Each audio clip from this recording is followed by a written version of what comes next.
You are listening to Chesterton Radio. My dear listeners, tonight we tread that glittering floor where society and sin waltz in the same rhythm. There are drawing rooms whose chandeliers shine so brightly that one might mistake them for the light of heaven, until one discovers that the light is reflected from diamonds and that the diamonds were not always honestly come by. The Last of Mrs. Cheyney is not merely a comedy of manners, it is a parable of masks. It reminds us that the burglar may yet possess a more honorable heart than the baronet, and that repentance is not the luxury of the poor, but the duty of the rich. The play sparkles with laughter, but beneath the laughter lingers a truth too serious for silence, that the difference between theft and temptation may sometimes be only a matter of conscience and courage. USS, the industrial family that serves the nation, presents the Theatre Guild on the Air.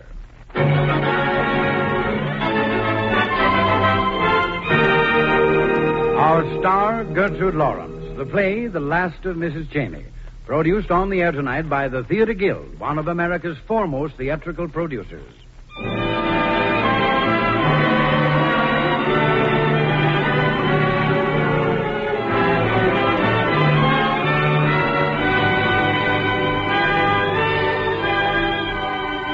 Every day, everywhere you are served by products of steel.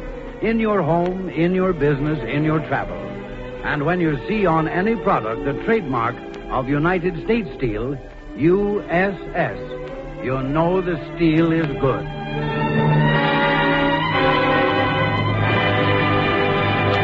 And now, direct from the stage of the Vanderbilt Theater in New York, the United States Steel Corporation invites you to listen to The Last of Mrs. Cheyney. And here is Roger Pryor for the Theatre Guild to say a word about our play and our players.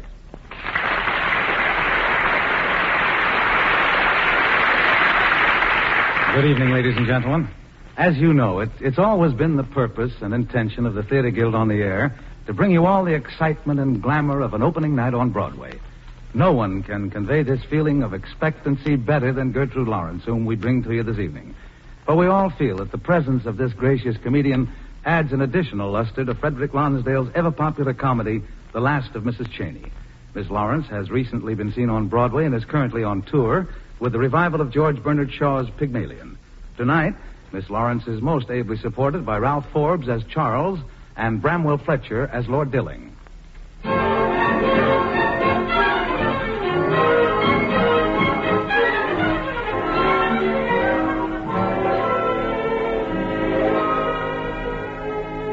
Oh, no, my dear. You can't get me to go to a charity concert.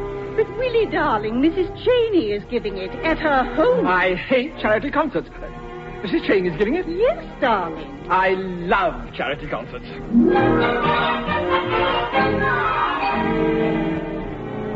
That was Willie Winton and his wife, but it might have been anyone in London, for that was the season when everyone wanted to meet Mrs. Cheyney. That's why everyone who was invited came to Mrs. Cheyney's beautiful garden to her charity concerts. And all the best-known people of London they were, too. Charles the butler explains this to George the footman. Right now, out in the garden, George, listening to the bloomin' piano, we have what may be known as the social goods. Crowd of swells, all right. Exactly. Now, there's Lady Maria Frinton, if one can stretch a point and call her a lady. And there's Lady Joan Houghton, a woman who swears like a trooper, calls a spade a ruddy shovel and means it. I like her. But that old one with the painted face and the pearls. Ah, the woman with the pearls. That's Mrs. Ebley. It is said of her that seated in her chair one day, looking into her mirror, she spied a double chin. At that moment, the last of many lovers called to pay his respects. Looking into that mirror and without flinching, she said, "I am not at home." Good for her. But who's the tall bloke that drove her here? Lord David Elton, a rich, eligible bachelor. To have got him here today, George, was a triumph. He so seldom goes anywhere. What do you think brought him here? Your employer, Mrs. Cheyney. Oh, she's a knockout. I guess him and that Lord Dillon fella'll have to fight a duel. Oh, Charles. Yes, Lady Joan. Who the devil told that woman out there that she can play the ruddy piano? Her music teacher, milady, when he found that she had the money to pay for lessons in advance. Hello, Joan. Hello, Mariah. Come, sit down. What horrible music out there. Charles, can I have some tea, please? Yes, milady. Come, George. Right. Isn't he divine? Who? Charles. My dear Joan, he's the butler. And the most attractive man here. All the men are interested in Mrs. Cheyney, and all the women in her butler. Isn't Mrs. Cheyney a darling? So chic. But, Mariah, you don't really think she'd marry a prig like Elton, do you? Well, the widow of a rich Australian might find that being Lady Elton would have certain advantages. That's true. Well, it's all very amusing. Elton is a charity concert, and of all people in the world, Arthur Dilling. What's he doing out of bed before 4 in the afternoon? Trying to impress Mrs. Cheyney and having very little luck. Yes, and when a woman refuses Arthur, that's news. And when a woman prefers Elton to Arthur, that's an astigmatism. Hello, Arthur. Are your ears burning? No, but I am. A whiskey and soda, quick. What's the matter, Arthur? Here is your tea, milady. Oh, thank you, Charles.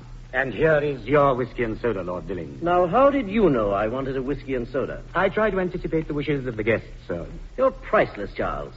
Do you know everything, except the one thing I want you to remember. Where we have met before? Exactly. Have you been able to recall it? No, sir. I really believe you're mistaken, sir. Oh, no, I'm not. You'll try to remember, won't you, Charles? I'll try very hard, sir.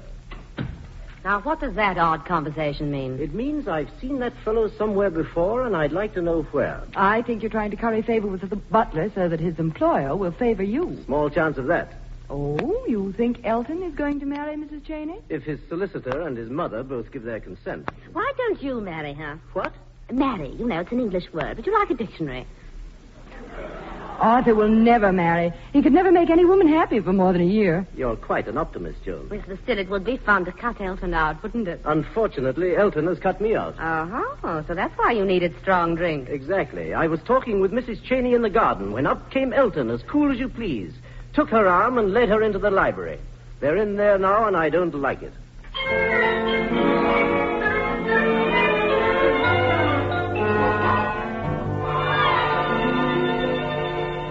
Why did you ask me to come in here to the library, Lord Elton? My dear Mrs. Cheyney, I didn't like to see you talking to Lord Dilling. Oh, you mean Arthur? Well, I'm sorry you're intimate enough with him to call him by his first name. He's a very dangerous man. Oh, dangerous. I find him quite tender. That's exactly what I mean. Oh, then you'd warn me away from anyone who was tender towards me. Well, no, not exactly. I had hoped that you were tender towards me. Oh, Mrs. Cheyney, I am. That is why I want to warn you against Lord Dilling. Lord Elton, tell me, can I feel perfectly safe with you? I've told you how I feel towards you, Mrs. Cheyney. Of course you're safe with me. It's very gratifying. And yet, I'm puzzled. Puzzled? Why? Well, you feel tender towards me, and so I'm safe with you. Lord Dilling feels tender towards me, and that makes him dangerous. Can you explain that, please? But you don't understand. Lord Dilling's tenderness is not like mine. It's different. Lord Elton, I've caught you. Do you know what I think? No. I think you're just as dangerous as Lord Dilling. Oh, Mrs. Cheyney, that's the nicest thing any woman ever said to me. I'm so glad. I think you're just wonderful. You don't know how I've been looking forward to seeing more of you this weekend at Mrs. Ebley's. Oh, you're going there? Yes, because you are. Oh. But I don't think you should go. No, why not? Oh, well, for example, have you noticed the pearls Mrs. Ebley's wearing? I certainly have. Any woman would. They're vulgar. Well, they're big, anyhow. They're typical of this whole set of frivolous people. I want to warn you against them. I beg your pardon, Mrs. Cheyney. Oh, yes, Charles. Lord Dilling has asked me to tell Lord Elton the audience is eagerly awaiting his speech, and that he is the most eager of them all. Thank you. Shall we go, Lord Elton? Yes.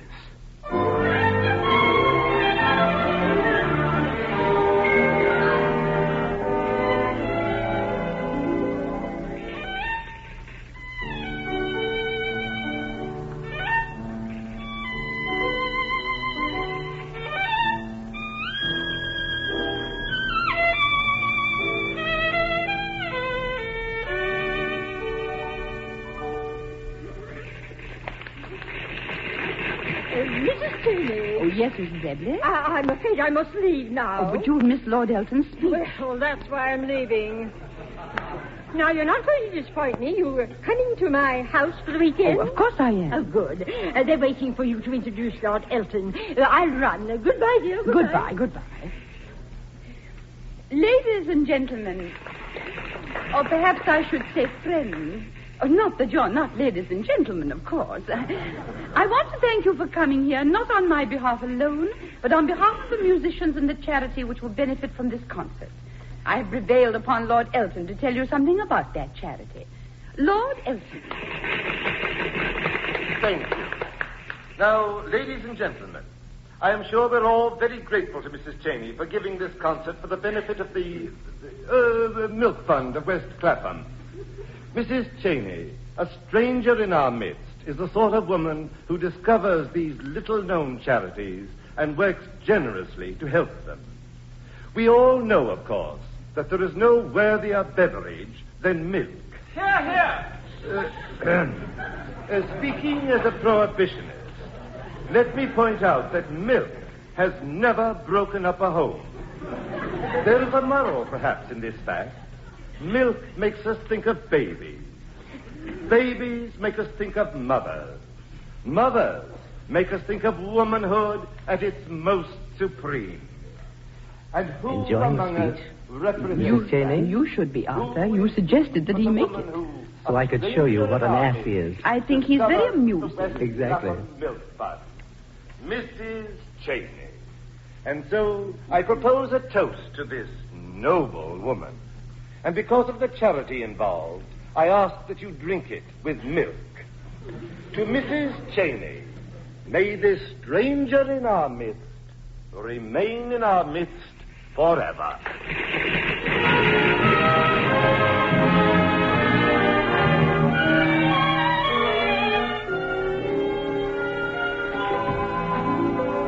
Hello, Charles. Lord Dilling. Still here, sir? Why, I believe I am. Did you enjoy the music hall, Charles? To be frank, sir, I stayed indoors and avoided it. I did hear the violinist, however. Was she an amateur? At the violin, yes. Ah. Charles, have you remembered yet where we met? We have never met, my lord. No? Tell me, Charles. How long have you been with Mrs. Cheyney? Mrs. Cheyney engaged me 6 months ago next Tuesday in the registry office near Brook Street to be her butler, my lord. So you were not with Mrs. Cheyney in Australia? Has Mrs. Cheyney ever been to Australia, Lord Dilling? Didn't you know Mrs. Cheyney came from Australia? How should I, my lord? Mrs. Cheyney would never think of discussing her affairs with servants. You're quite right, Charles. Hello. I thought you'd gone. Why? All the others have. I'm waiting for my man with my car. Your man has been waiting for some time, my lord. Has he? Well, it's a lovely afternoon. Tell him to wait a little longer. Yes, my lord. I like that fellow. Why? I like his insolence. He was rude to you? The reverse. I've often been told to go to the devil, but never so pleasantly as he told me to a moment ago. Oh, dear. I shall dismiss him for that. Oh, no, please. I ask you not to. I deserved it. I don't doubt that. May I ask why you stayed after the others had left? I wanted to ask you something. When you were in London staying at the Ritz last week, I rang you up 5 times, and each time I was told you were out. Oh, dear.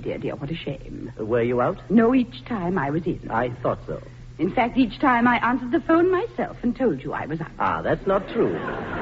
Your maid answered. Oh, yes.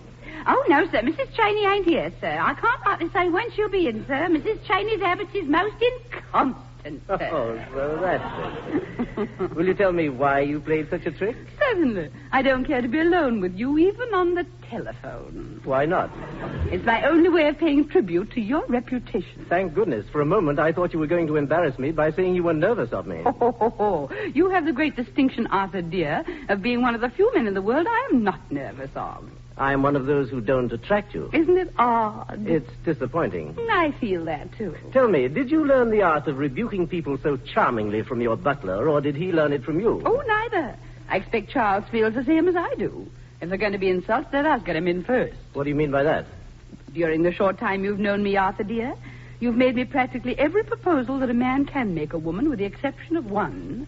Marriage. I suppose that's quite disappointing to a woman who's come all the way from Australia to England with a deliberate intention of marrying... Arthur, dear, ring the bell, will you? What for? Charles knows where your hat is. Now, wait a minute. I didn't intend to be rude. Oh, you weren't rude, I assure you. You were only just a little feminine. Feminine? You're rather useless, Arthur. You've done nothing. Your epitaph at this moment is only this. He was a good fellow with men and a bad fellow with women. Now, that's unfair. Is it? Then will you be an angel and tell me exactly what was in your mind to say to me when you came back here after the others had gone? I meant to tell you were the most attractive woman I have ever known. Oh, was I? Actually, I hadn't stopped to think about it. No, you wouldn't. But you tell me I was and invite me to a little dinner, I suppose. Exactly. At my flat. I know those little dinners, candlelight and silverware gleaming on the table. The servants dismissed for the evening. Oh, of course. And 3 cocktails to give me an appetite for something or other. Oh, no, thank you, Arthur. All right, I was wrong. I beg your pardon. I'll never ask you to dine with me without a couple of bishops. Thank you. Maybe I'll reform and be grateful to you. The good woman who pointed the way. It almost makes one resolve to be a good woman. Aren't you a good woman? Not very. Then what the devil do you mean by talking to me as you have just now? There's more than one way of not being a good woman, Arthur, dear. Is there? Madam. Oh, yes, Charles. Madam, I trust you have not forgotten you are dining at 8:30. Oh, good heavens, I had forgotten. I'll go. I'm afraid you'll have to. You mean you're relieved that I'll have to? Well. But I'll be seeing you this weekend at Mrs. Ebley's. Oh, you're invited there, too? Yes, Mrs. Ebley invited me after I found out that you would be there. I'll show you out, sir. There's no need. Goodbye. Goodbye. Oh, Charles, mix me a drink, will you? Oh, mix me a drink, will you, old girl? Yes, Charles. And bring the paper. All right, Charles. Do you want me to get your slippers, Charles? Not this evening, Ducky. Oh, well, here's your drink. Thank you, my sweet. You comfortable? Yes, or, you might stretch my back. All right. Oh. There? Oh, that's fine. Oh, it certainly is good to stop pretending I'm a butler. Yes, it must be. So you angled an invitation from Mrs. Ebley, huh? Yes, Charles. Good. The pearls she was wearing must have been worth 20,000. Yes, just about that, I'd say. Well, when we bring this off, there isn't any reason why we shouldn't retire, if you want to, Jane. Not Jane. I've changed it to Faye. Faye. Oh, delightful. I prefer it. I'm glad. How do you like these people, eh, Faye? Which ones? Lord Elton? I really don't think you should know anybody but me, Mrs. Cheyney. There's nobody else good enough for you but me, Mrs. Cheyney. Oh, Mrs. Ebley. Really, Mrs. Cheyney, I don't want to hear Lord Elton's speech. He's such a bore. Everybody's such a bore but me and all my delightful friends who will amuse you so this weekend. Oh, no. I'm cruel. Oh, you're accurate. No, Charles. Really, Charles? Yes? I've been wondering whether I should send my regrets to Mrs. Ebley. What? Yes, Charles. You see, I don't dislike those people, really. I like some of them very much. And in consequence, I'm finding it rather distasteful to take Mrs. Ebley's pearls from her. So you're getting scruples. Yes, Charles. Do you really understand it yourself? No, I don't think I do. Well, I do. It's simple. You remember why you took up this life in the first place? Yes, I wanted to improve my position. Exactly. When I found you in that miserable store behind the stocking counter and saw the potentialities for high crime that you had, you jumped at the chance to learn because it meant you wouldn't have to be a shop girl any longer. I know. It meant you could become respectable. Yes, Charles, yes. I've known your weakness for respectability all along, I know. all through those months of working together. I knew you cared for nothing except that you might become a lady. Right. I knew you wouldn't stick with me for a moment if I tried to make love to you. Right. You wouldn't stick if I were a common burglar. No, that's true, Charles. Well, you're a snob. I know. I can't help it. You want to be a lady? Yes, more than anything. Well, it's impossible to be a lady without money. I know. Well, then.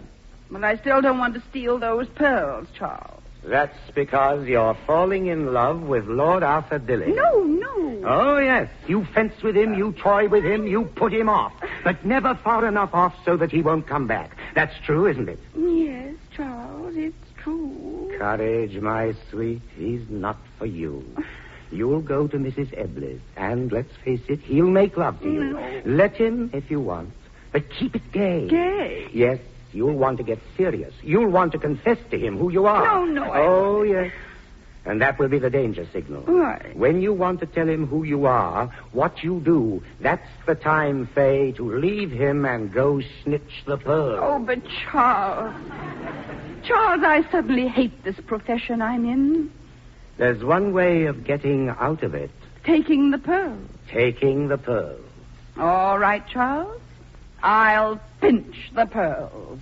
I do so want to be respectable.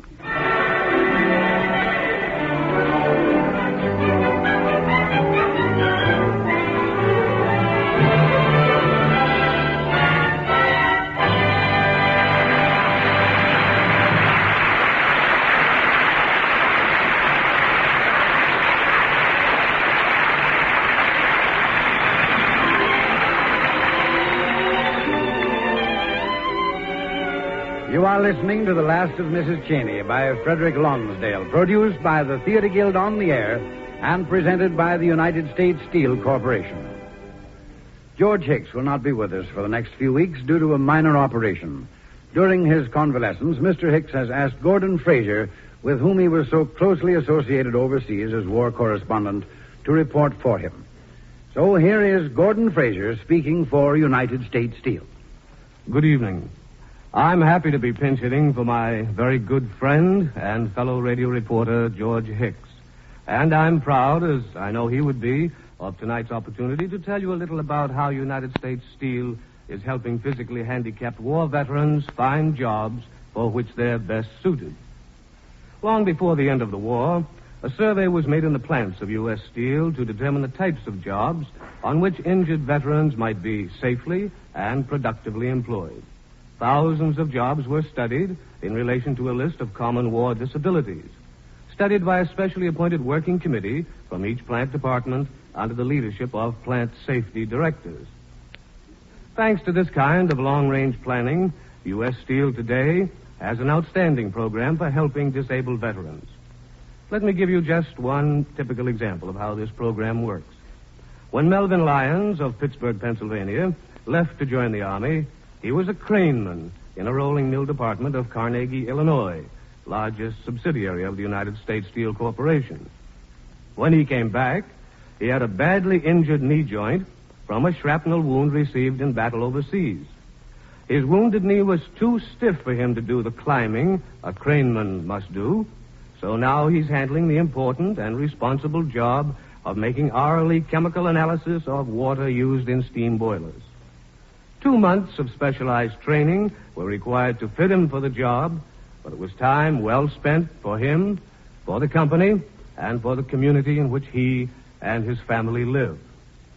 Yes, the story of Mel Lyons is typical of the way United States Steel is helping physically handicapped war veterans find the jobs they can fill with pride. It's typical, too, of the spirit behind U.S. Steel's overall program of jobs for veterans. Today, approximately 1 out of every 4 of its 275,000 employees is a war veteran. And U.S. Steel believes there are no better men for the business of making steel, better steels, and better products of steel for you, the American consumer.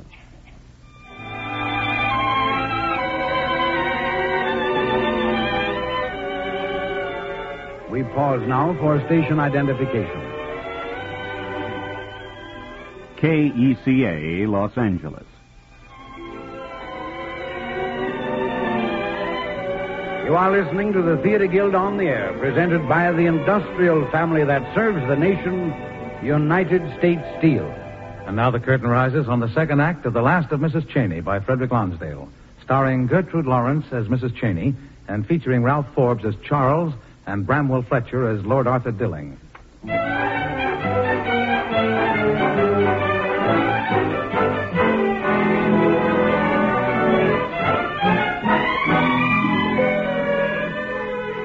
Well, the weekend is underway with a quiet game of bridge. The players sitting around Mrs. Ebley's bridge table are Lord Dilling, Lady Maria Frinton, and Mr. and Mrs. Willie Winton. Well-bred Londoners with well-modulated voices. You idiot, you revoked. I did not. Of course he didn't revoke. He did. Yes, the peaceful game goes on. And as the players finish out the game, Mrs. Ebley sits in her easy chair doing needlework. At the piano, Lady Joan Houghton plays. Finally, the bridge game stops. The piano playing is about to stop, too. Joan, will you cut out that racket? Oh, what a divine night. How I'd love to be out in that exquisite garden, being told by someone I was the most beautiful thing he'd ever seen. Who would you like to be told that by in particular, Maria? Well, I shouldn't care, Joan, darling, as long as it was a man and I was told it. Are you, doing anything for a few moments, Arthur? I am, but Willie isn't. Oh, come and make love to me in the garden, Willie. No, I'd rather sit here and smoke. Pig. Any signs of the young lovers? Not a sign, Joan, not a sound. And they've been out there at least half an hour. My dear, I'm so excited I can't bear it. Does this mean that Mrs. Cheyney comes back into this room, the future Lady Elton? Does it necessarily follow, Maria, because two people stay out in a garden alone for half an hour, that they should return engaged to be married? No two people ever stayed alone in a beautiful garden on a beautiful night like this without something happening.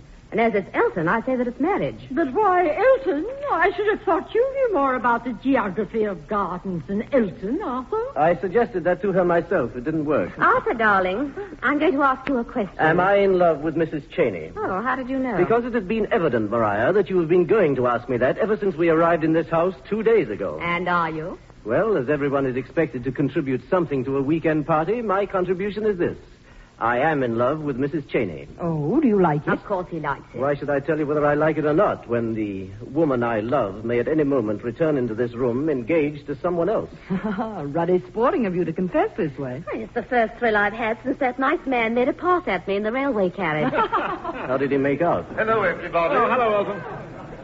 Indoors on a divine night like this. Shame on you all. Then why did you come in? Mrs. Cheyney has a very bad headache. Who can blame her? I'm all right, really.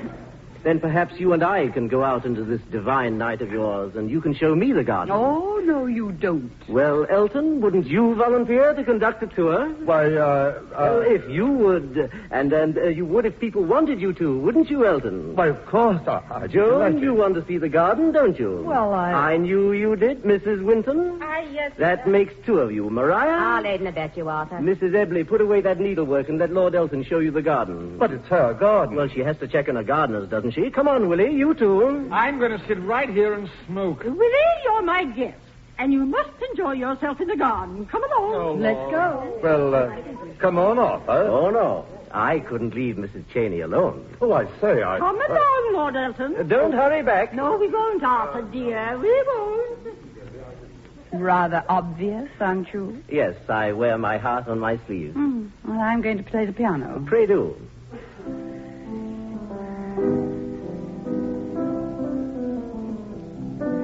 Engaged? Talking to me. I don't see anybody else. Sorry, I didn't quite catch what you said. I asked if you were engaged. Any particular thing you would like me to play for you? No, thank you. Tell me, have you really a headache? More than ever now. Isn't piano playing rather bad for it? The reverse, it soothes it. And soothes Elton, too. Now, what do you mean by that? If you are playing the piano, it's obvious to him that you are not doing anything else. And it should be obvious to you that I don't want to do anything else. Move over? If you like. But I shall go on playing. My hand on your shoulder won't bother your playing, will it? It won't even bother my emotions. Perhaps around your waist, then. Oh, you must be very uncomfortable. I would be if I had to hold this position for long. Let's try it this way. Oh, Arthur. All right, but you're going to turn towards me soon, Faye. Oh, no. Yes, your hands are going to slip from those keys, and your eyes are going to be full of wonder, Faye. Oh, no. Oh, no, your approach is far too direct. You leave me nothing to wonder about. You're clever, but I don't think you're untouchable. You shouldn't, since you are touching me. A clever woman like you will never marry Elton. What makes you think I have a chance to? You see, I have bothered your emotions after all. I'm sick of your talking about Lord Elton. Why are you so interested in whether I marry him? Obvious. I'm in love with you myself. From anyone else, that would mean a proposal of marriage. If you like. You mean if you have to? Yes, that's exactly what I mean. I'll marry you if I have to. I've got to do something. I'm unhappy when I'm not with you. I'm unhappy when I am. I can see nothing but you when you're present and nothing but you when you're away. I'm sick. I've got it worse than any of God's creatures ever had it before. Yes, I'll marry you, Faye. You make marriage sound like a little liver pill. You don't like me. No, I like being single. All right, then let's be single together. Now, look, Fay, you're a clever woman, and I'm... Yes, experience. Well, yes, we could get along. I think you like me, Fay. Yes, I do. Well? There are things you don't know about me, Arthur. What things? Tell me now so that I can forget them forever. Oh, I'd like to tell you. Arthur, what would you say if you knew that I... Go on. Oh, no. Charles was right. He said I'd want to tell. What are you talking Never about? mind. I'm going to leave you. I have to go upstairs. I'll see you later. But, Fay... Ah.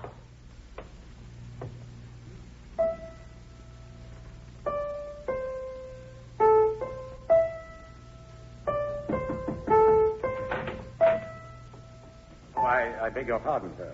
Oh, Charles. What are you doing here at Mrs. Ebner's? I brought something for my mistress, sir. She isn't feeling well. She's gone upstairs. I'll see that she gets it, though.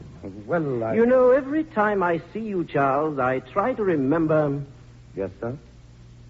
Nothing.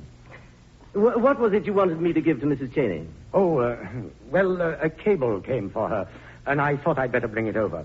I have also enclosed some letters that have come for her in this parcel, my lord. I'll see that she gets it. Well, I hate to trouble you, No sir. trouble at all.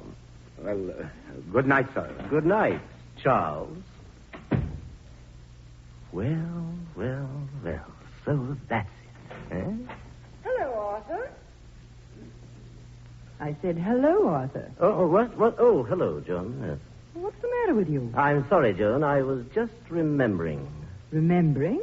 What? Something that makes me extremely interested in this package. And I think the contents of this package would be very interesting, too, don't you, Joan? Well, then why don't you open it and see what they are? That's just what I'm going to do. Well, just as I thought. But there's nothing in it. Exactly. No letters, no cables, just a penciled message. Courage, my sweet. Is there supposed to be something interesting about that? Oh, yes. Let me tell you a story, Joan. Some years ago, there was a crook who lived at the same hotel in Monte Carlo that I did. No one knew he was a crook, and everyone liked him because he was, well, rather amusing.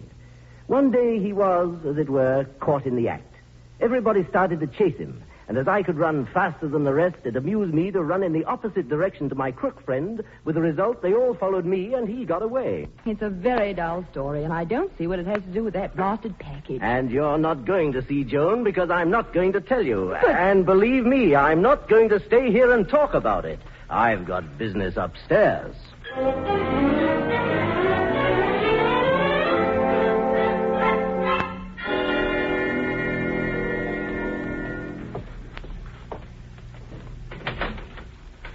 Nice pearls, aren't they, Fay? Oh. Arthur, what are you doing here? Locking the door. Arthur, what do you mean by this?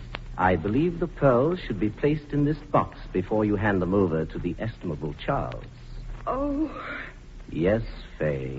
Unlock this door. Unlock this door or I'll break it down. Well, why don't you? If you want them to know who you really are, there's a bell over there. Ring it. Oh. I do hope you'll believe me when I tell you I sympathize with you very much. You mean it being locked in a room with you alone? On that, I feel like congratulating you. I meant you nearly made such fools of us all. It seems a pity not to have allowed you to complete it. How did you find out? I recognized your... Just what is Charles to you, by the way? My butler. I mean, in his spare time. My butler. How did you recognize him? I saved him from jail once. Oh, you couldn't see a way to making a habit of it. I've always had a horror of doing the same thing twice. By the way, where is Charles at this moment? He's underneath the... Underneath this window, waiting for the pearls. You know, Fay, I'm in a position to give you and Charles your freedom. I don't think I wanted enough to pay your price. But I've never mentioned it. Perhaps yet. you'd mentioned it now. You remember we talked once about a dinner at my apartment? I remember you promised you'd have 2 bishops there. I'm sorry, the bishops couldn't make it. Neither can I. Fay, I think you can. When? Right now. Impossible. I think not. You see, my dear, this room is fortunately situated. What? The back stairs are close by. Huh? Now, my proposal is... Your proposal is probably a proposition. My proposal is that I unlock the door and then grip your arm firmly. What? The 2 of us will go down those back stairs, get into my car, and go to my place for that dinner. If I understand you rightly, if I agree, you say nothing. Exactly.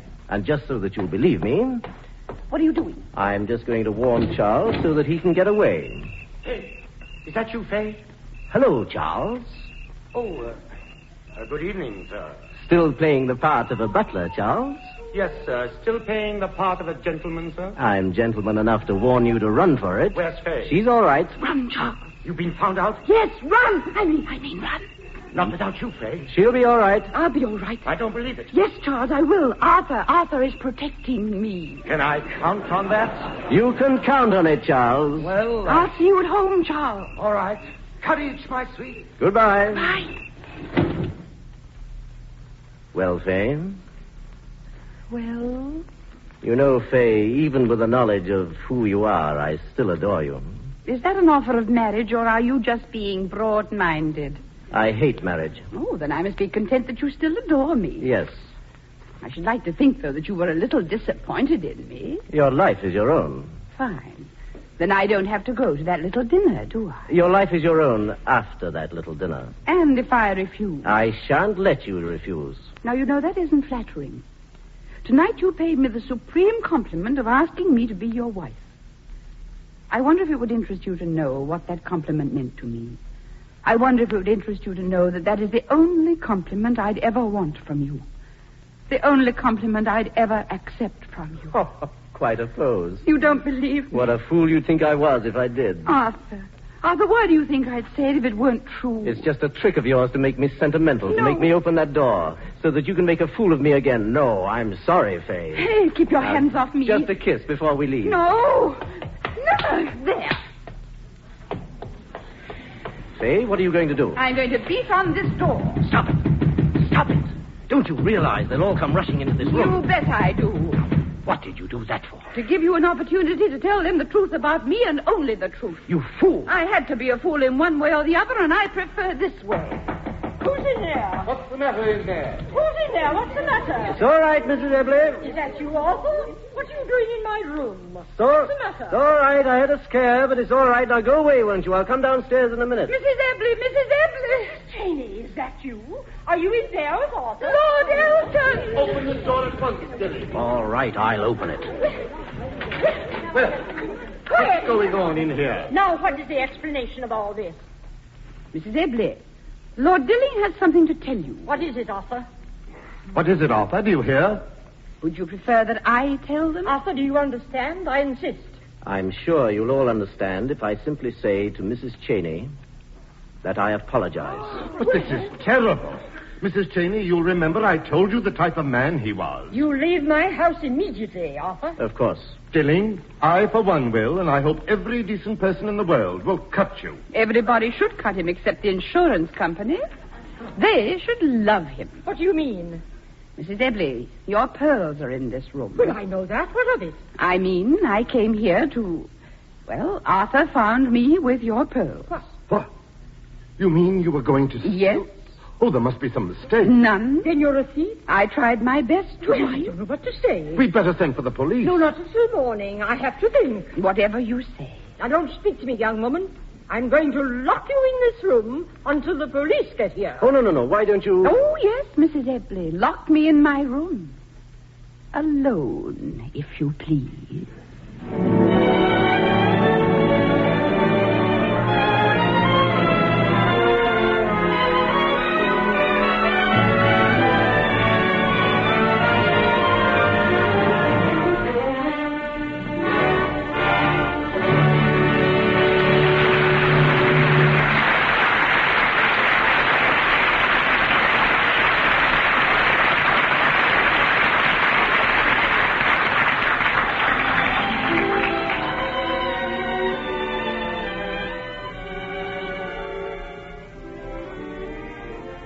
You are listening to The Last of Mrs. Cheyney by Frederick Lonsdale, produced by the Theater Guild on the Air and presented by the United States Steel Corporation.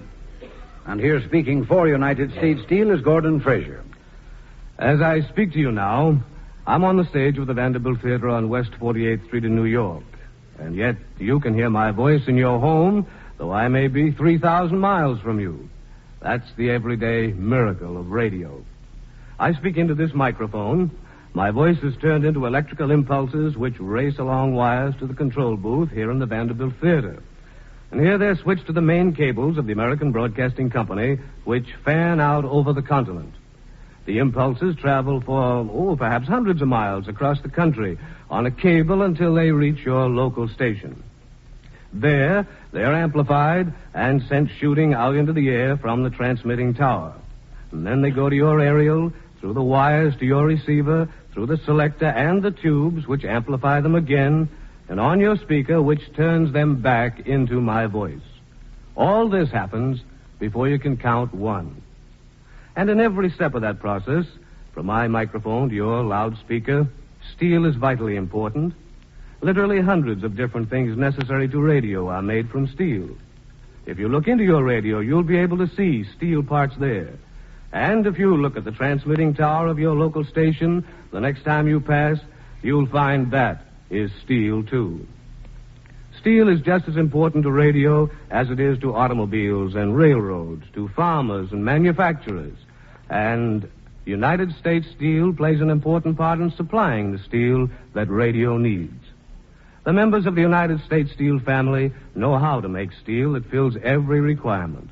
In their hands, steel is the most versatile of all metals. Whether it's a tiny wire for a tube or a tower 200 feet high, United States Steel makes the metal that will fill the requirements. So you'll find USS Steel used throughout radio, and especially in the fine new post-war receiving sets now on the market. Making steel for use in radio is just one more of the many jobs done by the industrial family that serves the nation, United States Steel.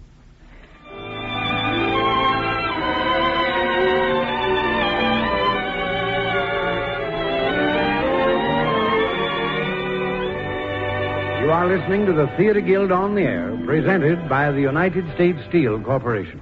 And now the curtain rises on the third act of The Last of Mrs. Cheyney, starring Gertrude Lawrence as Mrs. Cheyney, and featuring Ralph Forbes as Charles and Bramwell Fletcher as Lord Arthur Dilling.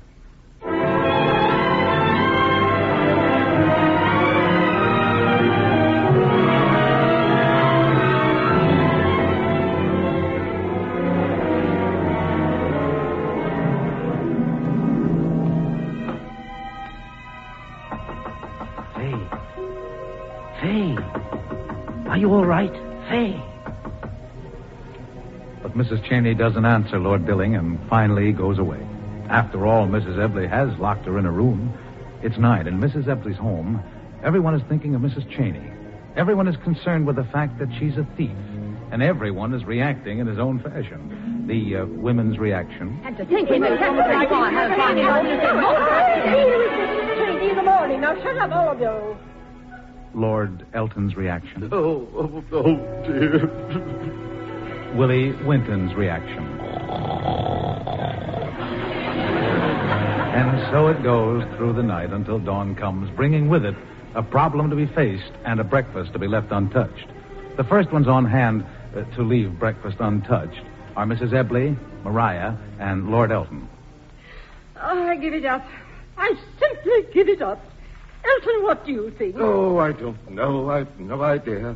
I'm defeated. You love her very much? Yes. No. How can one love a woman of that description very much? I quite agree. And the way she trapped me into taking her up. I've been thinking about that for hours. Well, we won't have to trouble with Charles. He arrived here early this morning and gave himself up. It's this woman. Our duty, of course, is to send her to jail with him. No. That's impossible. Think of my position in this matter. President of a bank. President of the Lifeboat Institution. Director of a bank. Chairman of various societies for the protection of unhappy women. We know, Lord Elton. A man who has regularly contributed to the Times on all questions of social reform, even subjects of religion. If it became known that I'd asked this woman to be my wife, will you tell me what subjects I'll be able to write to the Times about? But after all, it's only her word against yours. You could deny having ever asked her to be your wife. Well, the revolting thing of it all is I cannot. Why? Well, being inexperienced, I put my proposal in writing. Oh, my dear, how terrible for you. Oh, poor lamb. I see it's going to be very difficult for you. Who knows, perhaps expensive. It was a letter teeming with affection and sentiment. It took me days to write it. Dilling says the cinema rights of it alone are worth £10,000. How dreadful. I am sorry for A great pity. A great pity. And that's not all. It pains me as much to tell you this as it will pain you to hear it, but I must be frank with you. It will make a breach between us all, but it's my duty to tell you. In that letter, I wrote my personal opinion of you all. You... Do I understand that you have put on paper anything which might sound in the least disparaging about me? Or me? As I intended to marry her, she being an Australian, I thought it my duty to point out to her the people I should like her to know or not, as the case might be. Am I to understand we are among the not? Yes. How dare you? What are you doing in this house now? Unhappily, the answer to that is in the letter, too. I explained to her that I had never visited Mrs. Ebley before, and the only reason I was doing so now was because she was going to be there. Pass the coffee, please. And I'm to sit here and be insulted like this? How did Arthur Dilling see this letter? We were up late talking last night. Fortunately, being a businessman, I kept a copy of the letter. Dilling says if it were his letter and he were her, he was she, he wouldn't sell it for £25,000. Oh, this is too terrible. How do I appear in this letter? Not well, I fear. Here, I have my carbon copy. There is the unhappy paragraph I wrote about you. Maria is a loose, unprincipled, immoral woman in every way undesirable for you to know. Well, you must get the original of this letter back, do you understand? At once. Dilling says he bets she won't give it back. He thinks she'll insist on having it read in the police court. A police court? Well, it seems to me instead of putting this woman in jail where she ought to be, we'll all of us have to go down on our knees with thousands of pounds begging her to keep out of it. Elton, what is it Arthur Dilling tells me that you've written to Mrs. Cheyney about my wife? I'm sorry, Winton, very sorry, but I must tell you the truth. I said that it was evident to me she preferred always to be with some other man than her husband. What? And though I could understand it, I could not condone it. Why? She'd rather be with me than any man. I'm sure she would. All I mentioned was she never was. Good morning, everyone. Except you, Elton. Good morning, Joan. You know about this letter? Yes. It seems, darling, I'm the foulest-tongued woman in England. I can't open my ruddy mouth without swearing. And lots more. Now, look here, Elton. Are you prepared to withdraw the suggestions you've made against us? They are not suggestions, they are facts. What possible comfort could you derive from my withdrawing something all of you know to be true? Help! I'm going to have a fit. Good morning. Oh, Arthur, good morning. What are you? I have the distinction of being one of the most unmitigated blackguards walking about this earth. Arthur, this is a dreadful position to be put in by this man. As an optimist, I take the gravest view of it. What are we going to do with this woman? Let us be accurate. What is this woman going to do with us? Oh, how true, how true. Let us throw ourselves upon her mercy and buy the letter back. Yes, and Elton pays for it. Right, Willie. All those in favor? Yes. Carried unanimously. Shall I settle the figure, Elton, or will you? Well, I'm not a rich man, Dilling. In this situation, you can't afford to be a poor one. Now, see here, Elton. You will pay what you have to pay. Yes, you certainly will. And now for the showdown. Shall I fetch the criminals? Yes, Arthur. It will be a pleasure.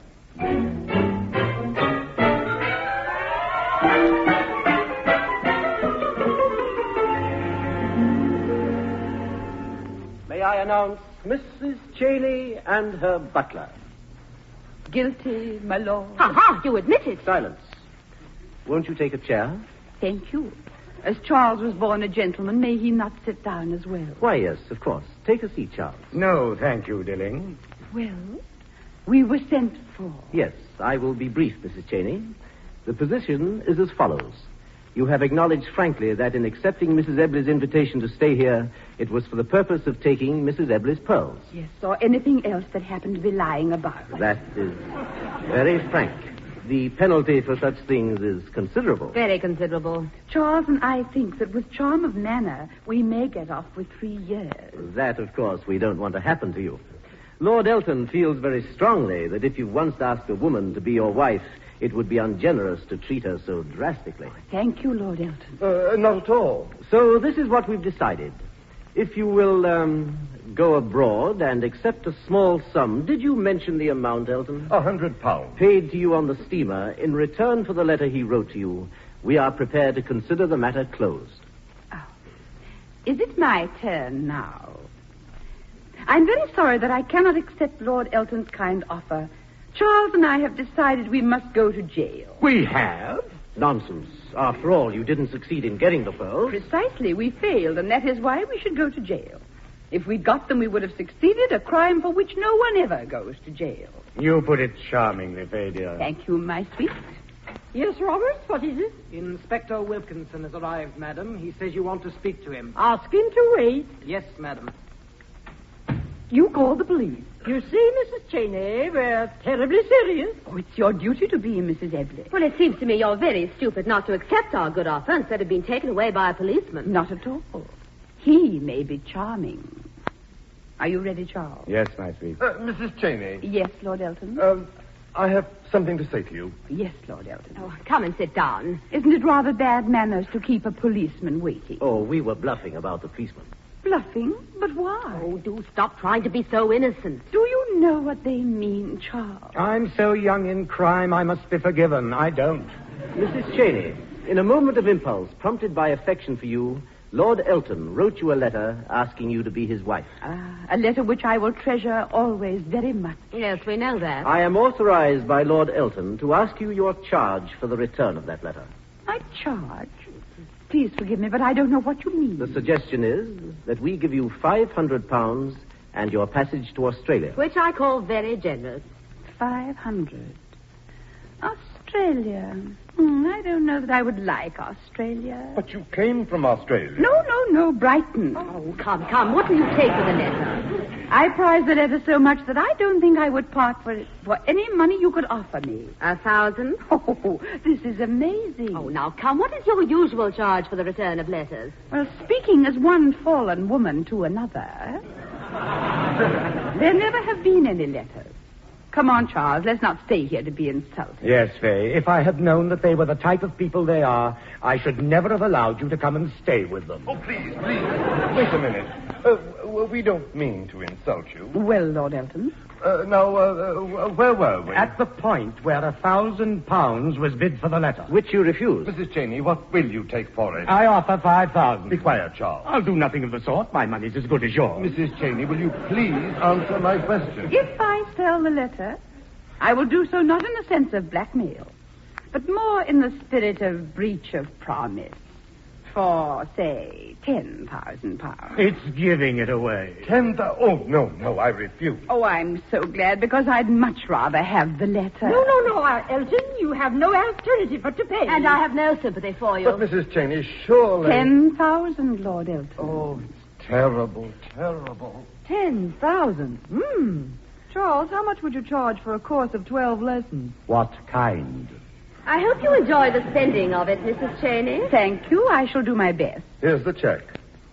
The letter, please. We have something in common after all, Lady Maria. Very little, thank heaven. Then why pay this money to keep it a secret? Kindly give Lord Elton the letter. Hey, What are you doing? she's tearing up the check, by Jove. Which is exactly what I did with the letter. Here, Lord Elton, I hope you will find all the pieces of your check. You've torn the letter up. Wasn't it stupid of me? Why, I think it was very generous. Nonsense. She wouldn't have torn it up if she'd known she'd have been offered that sum for it. You know, you're never right about anything. I tore it up after Charles had told me it was worth twice that sum. As I watched her tearing it up, I cried for the first time in 15 years. Why did you tear it up, Fay? I'll tell you. Courage, I was born with plenty. Decency, they gave me too much. Decency, indeed.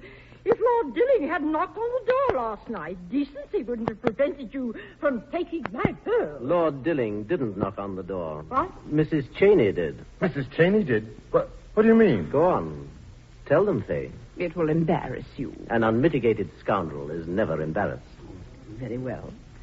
Mrs. Ebley, if it hadn't been for decency, I might be wearing your pearls or others provided by Lord Dilling. Charmingly expressed, most touching. You mean to tell me that you took the risk of being clapped into jail? She most certainly did. But this means... It means that this thief... Thief? Well, she may be a thief, but she's the most decent person in this house. That's true. I took Fay out of a shop, Took her from behind the stocking counter. The stocking counter? Now, don't be shocked, Elton. There are some very fine people behind stocking counters. But Mrs. Cheyney, why did you ever become a thief? Because I wanted to be a lady. Touché. She didn't become a thief. I spent months, taught her all I knew. And then, when we were ready for this job, she backed out. She was too respectable. Exactly. And just to improve the moral tone of all of us, I suggest she remain in the house for the rest of the weekend.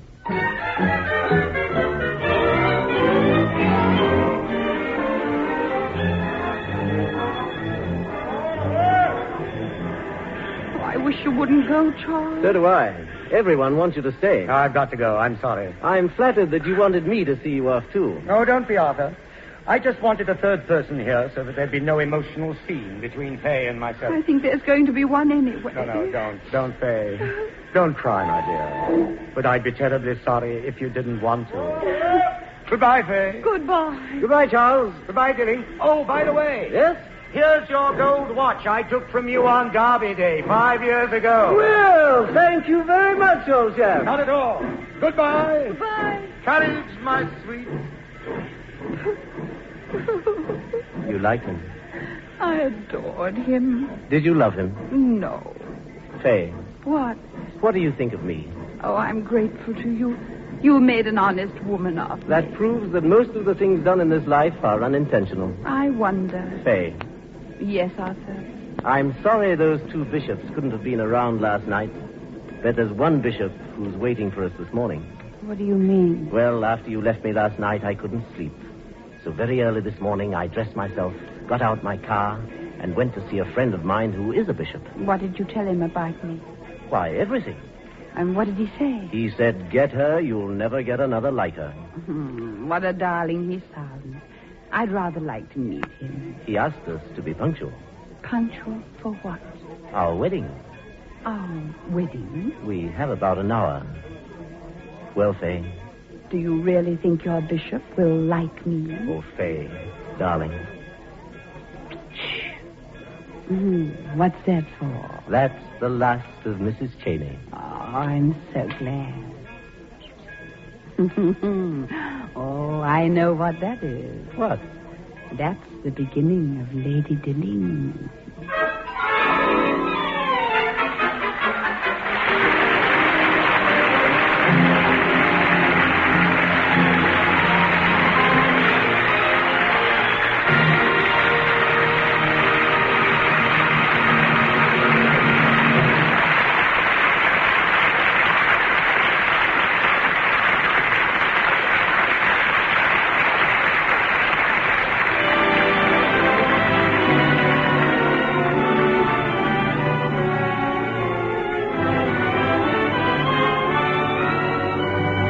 The curtain has fallen on the Theater Guild production of The Last of Mrs. Cheyney, presented by the United States Steel Corporation. In just a moment, Roger Pryor will tell you about exciting plays and stars to come.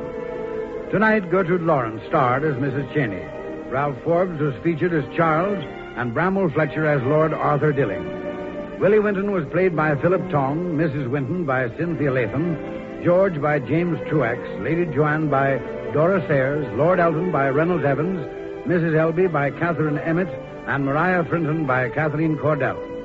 And here is Roger Pryor to tell you about next Sunday's play. Next week, ladies and gentlemen, the Theater Guild on the Air brings you the well-known stage and screen star, Lillian Gish. And with her will be John Loder in Kind Lady. Kind Lady was adapted for the stage from Hugh Walpole's story. The radio version, to be heard next week, shows you the mounting terror and doom that impends when a kind lady is kind to the wrong kind of man. Following the presentation of Kind Lady, the Theater Guild on the Air will bring you the uproarious Broadway and Hollywood comedy success, The Man Who Came to Dinner, starring Fred Allen. In weeks to follow, you'll hear Alfred Lunt and Lynn Fontanne in The Great Adventure, A Bill of Divorcement starring James Mason, Miss Ethel Barrymore in The Corn is Green, The Old Maid, Golden Boy, and other Broadway hits.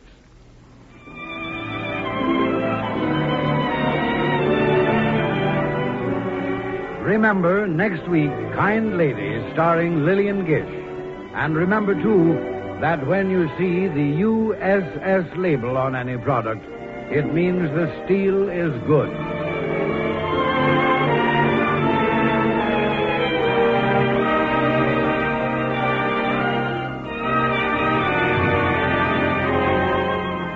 The Theater Guild on the Air is under the supervision of Teresa Helburn and Lawrence Langer, with Homer Fickett, director, Carol Irwin, production executive, and Hermina Marshall, executive director of the radio department. Music was composed and conducted by Harold Levy, and the play was adapted by Robert Cenedella. Your announcer, Norman Brokenshire. The United States Steel Corporation hopes that you'll be with us next Sunday at this same time.